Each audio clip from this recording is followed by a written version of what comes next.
Copyright still makes sense in the digital economy. There's a lot of people who don't really buy that or who think we need a very different version of it. And most of what I have to say is I disagree with that. I think that the traditional structure works pretty well and is accommodating itself pretty well. But these are the two kind of overarching themes I see in the literature today. The first is what I call the withering away thesis. And this is the idea that collaborative creativity and generally the concept of free culture is really eliminating the necessity or need for intellectual property rights. The other is the transactional bottleneck thesis, which is not necessarily that collaborative and interconnected creativity are the only kind or the best kind, but the idea is that the traditional structure of IP rights is really getting in the way of the optimal flow of information and the optimal amount of creativity. I do think the notion that, academics are knocking at the door to just kill copyright is a little bit overstated. It's a bit of a straw man. I don't think that's the majority of the academics, even those that, consider themselves reformers. I would disagree, Gigi, in terms of the prevalence in academia of those who are fashionably anti-copyright.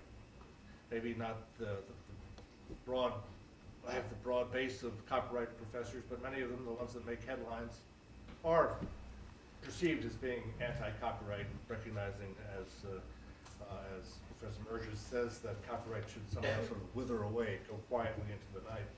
I don't think that's necessarily majority, but many of them do, especially the most vocal. Public knowledge doesn't think copyright is withering away. We still think it's very important. It's just a matter of, as I think Rob said, where is the balance? I was at an IBM conference on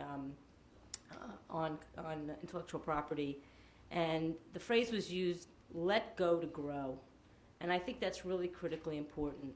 You have to either license or even just give away small parts, not the whole thing, of your copyrights. Let people use them, make mashups, send them to your friends, and then it grows goodwill. And people, I think, actually respect copyright more. I think free content is great, and I think people should give away anything they want. But I also think for really talented creative professionals, it still makes a lot of sense to give them a copyright and give them the opportunity to enforce it. If the digital download world continues and our monies drop, where's the music going to come from? I don't think you're going to have new music like you've had in the past. What about all this free content? Isn't that an indication that the copyright system and the kind of individual ownership model is old news? To that I say absolutely not. The great thing about having copyright is you can waive it if you want to. Some of the proposals I'll talk about, some of the alternatives, have a real problem.